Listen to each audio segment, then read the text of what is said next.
আমি কলকাতা পুলিশকে ধন্যবাদ জানাবো। তাদের বুদ্ধির জন্যই আমরা এরকম একটা সুন্দর পরিবেশে রাস্তা জুড়ে সভা করতে পারছি। আমরা চাই না যখন আমরা কোনো সভা করি, প্রতিবাদ সভা করি, তখন এই লালবাজার থেকে বলা হয় ট্রাফিক আটকে যাবে, সেগুলো কেস দেওয়া হয়।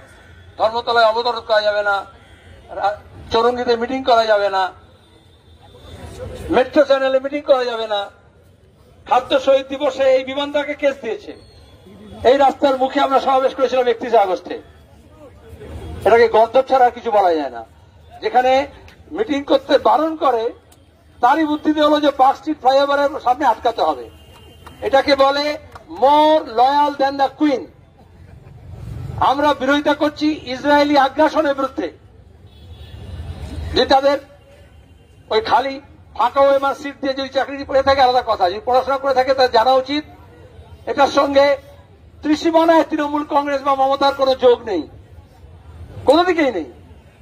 কারণ উনি ধর্মেও আছেন, জিরাফেও আছেন।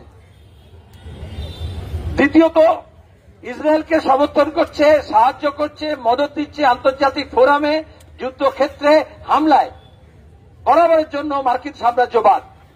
एजন্য আমরা हम यहाँ आए थे, अमरीकी जो कॉन्सुलेट है वहां पर अपना मुजाहरा करने के लिए, वहां से काफी दूर हमें यहां रोक दिया गया।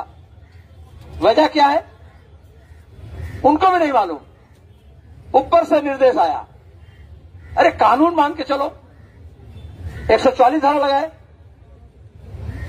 ठीक ही है, अमेरिका सिपाही खाने में उनका हिफाजत करना जरूरी है, तो इतना आगे क्यों? आज फिलिस्तीन में जो हमला हो रहा है, গাজা पे যে আক্রমণ হচ্ছে, আসলে ইসরায়েল তার চৌহদ্দি বাড়াতে চাইছে, আধিপত্য বিস্তার করতে চাইছে। এখানে কলকাতা পুলিশ তার আধিপত্য বিস্তার করতে চাইছে, মার্কিন কনসুলেটের চৌহদ্দি বাড়াতে চাইছে। এ পর্যন্ত আর কত দূর যাবে দালালি করতে গিয়ে? এজন্য আমি ধন্যবাদ জানাবো বিমানদাকে। বিমানদা বললেন ঠিক আছে, ভালোই হলো, এখানেই আমরা সভা করব।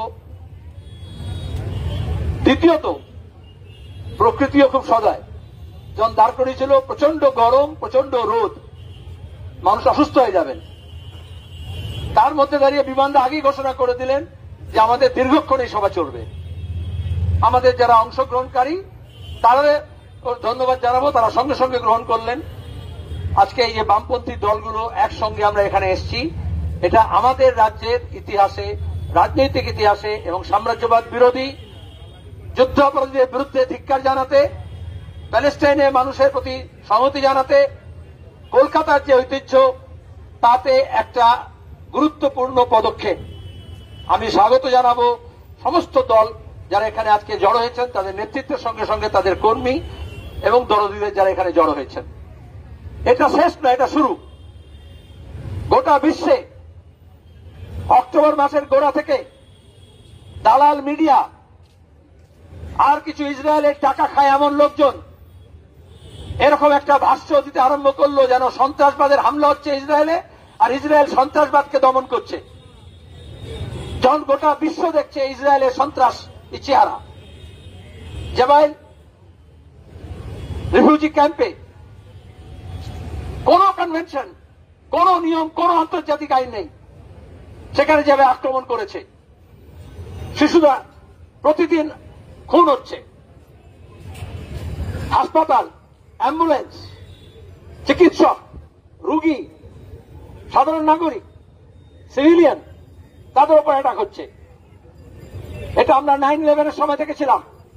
আমেরিকা বলেছিল সন্ত্রাসবাদের বিরুদ্ধে যুদ্ধ, কোন সন্ত্রাসবাদের বিরুদ্ধে যুদ্ধ করেনি, বরঞ্চ গোটা বিশ্বে সন্ত্রাসকে আরো বেশি প্রসার ঘটিয়েছে।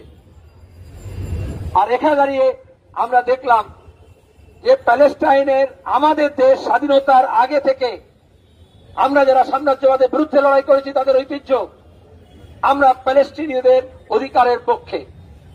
যেমন আমরা ফাঁসিবাদের বিরুদ্ধে, ইহুদিদের উপরে যখন হিটলারের আক্রমণ হচ্ছে তারও বিরুদ্ধে। এটা নীতিগত অবস্থান, এটা ধর্মীয় কারণ না। অনেকে এটাকে ধর্ম হিসেবে ব্যাখ্যা করেন। আজকে যে ইহুদি গ্যাস চেম্বারে যাকে পুড়িয়ে মারা হয়েছিল, সেই ইহুদি ধর্ম জায়নবাদদের হাতে ধরে জায়নবাদীদের হাতে ধরে তার আগ্রাসী মনোভাব ফুটে উঠছে। হিটলার যা যা করেছিলেন নেতানিয়াহু আজকে তার থেকে বেশি করার চেষ্টা করছে। আর এই জন্য আমরা ফাঁসিবাদের বিরুদ্ধে, স্বৈরতন্ত্রের বিরুদ্ধে, যুদ্ধবাজের বিরুদ্ধে, সাম্রাজ্যবাদী আগ্রাসনের বিরুদ্ধে। আর আমাদের দেশ, আমরা যেহেতু উপনিবেশবাদের বিরুদ্ধে লড়েছি, আমরা যে কোনো রকমের গোটা বিশ্বে মুক্তিকামী মানুষের পক্ষে। আমরা প্যালেস্টাইনের পক্ষে, সেটা তার ধর্মের জন্য নয়, তার গায়ের রঙের জন্য নয়, নিজের ভূমিকে রক্ষা করতে চাইছে, তার মানবাধিকার, তার স্বাধীনতার অধিকারকে রক্ষা করতে চাইছে। গোটা বিশ্বের স্বাধীন চেতা মানুষ, স্বাধীনতাকামী মানুষ, আমরা তাদের পক্ষে।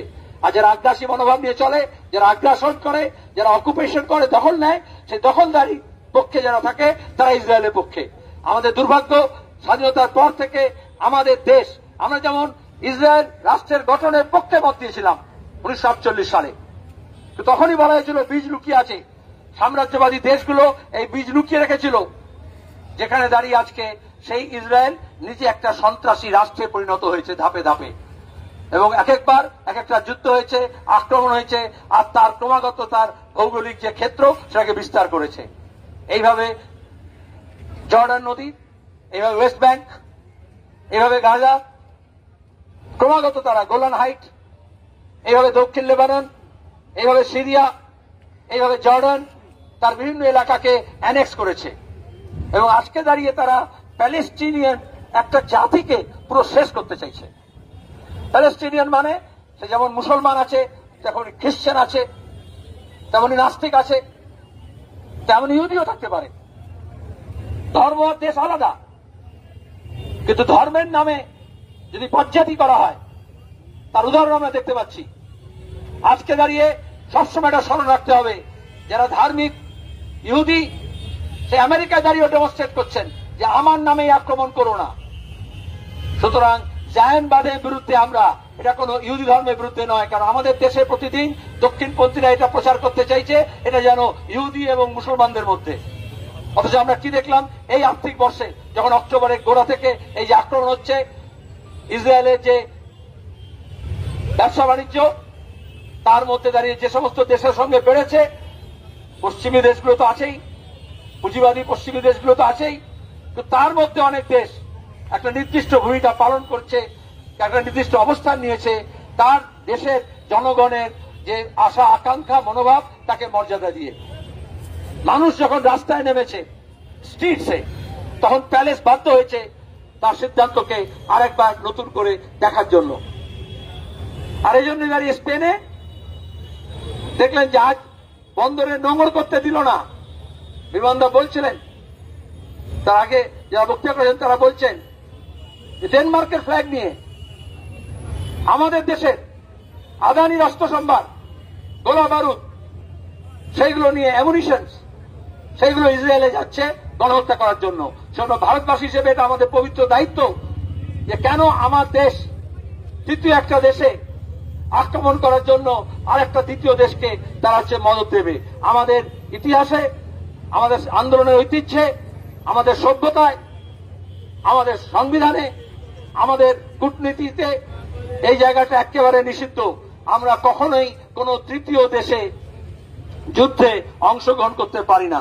আজকে শুধু যুদ্ধ সম্ভব নয়, আজকে ভারতীয়রা মারা যাচ্ছে সেখানে। একদিকে ওখানকার যারা দক্ষিণপন্থী ইহুদি জায়নবাদী, তারা বলছে ওয়াই ইন্ডিয়ান, ঘৃণা দেখাচ্ছে।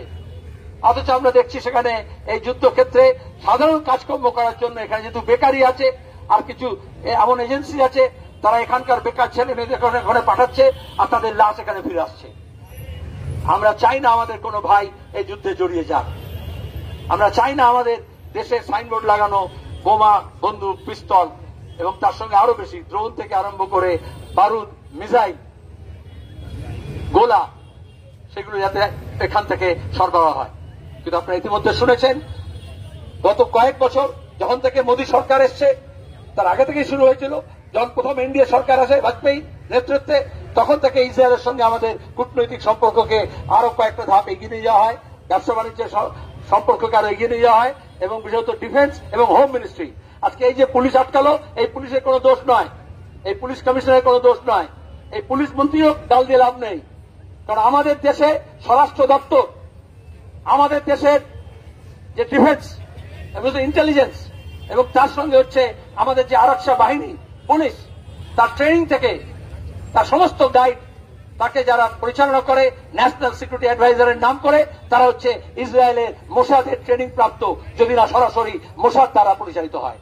কাশ্মীর থেকে মণিপুর পর্যন্ত আজকে যে আমাদের সুরক্ষা ব্যবস্থায় যে ঢিলেমি হোক বা বাড়াবাড়ি হোক, তার একটা বড় কারণ হচ্ছে আমাদের দেশ মোদীর নেতৃত্বে মোসাদ দ্বারা এবং ইসরায়েলি ইন্টেলিজেন্স দ্বারা পরিচালিত হচ্ছে। তাদের ট্রেনিং, তাদের ওরিয়েন্টেশন তাদের মাথার মধ্যে ঢোকানো হচ্ছে। আর সেখান থেকেই তারা মনে করে যে মিছিল করা যায় না, মিটিং করা যায় না, লাল ঝান্ডা নিয়ে প্রতিবাদ করা যায় না, যুদ্ধের বিরুদ্ধে কথা বলা যায় না, আগ্রাসনের বিরুদ্ধে কথা বলা যায় না। এটা তাদের খালি মগজের মধ্যে ঢুকিয়েছে। যারা ঢুকিয়েছে আমরা তাদের বিরুদ্ধে প্রতিবাদ করছি। আর যারা তারপরে দাঁড়িয়ে একটা মিডিয়ার একটা অংশ, ধর্মীয় সংগঠনগুলো, সে মুসলিম সংগঠন হতে পারে, সে হিন্দু সংগঠন হতে পারে, খ্রিস্টান সংগঠন হতে পারে, যারা প্যালেস্টাইনের সমস্যাকে মানবিক দিকে না দেখে, রাজনৈতিক দিক থেকে না দেখে, শান্তির দিক থেকে না দেখে, ধর্মীয় দিক থেকে দেখছেন, তাদের এটা বোঝা উচিত এটা কোনো ধর্মযুদ্ধ হচ্ছে না। সবসময় এটা প্রবল এইভাবেই সব যুদ্ধকে, সব আক্রমণকে ধর্মযুদ্ধ হিসেবে, ক্রুসেড হিসেবে দেখাতে চায়, কিন্তু আসলে এটা কোনো ধর্মযুদ্ধ নয়। যেটা আমি বলছিলাম,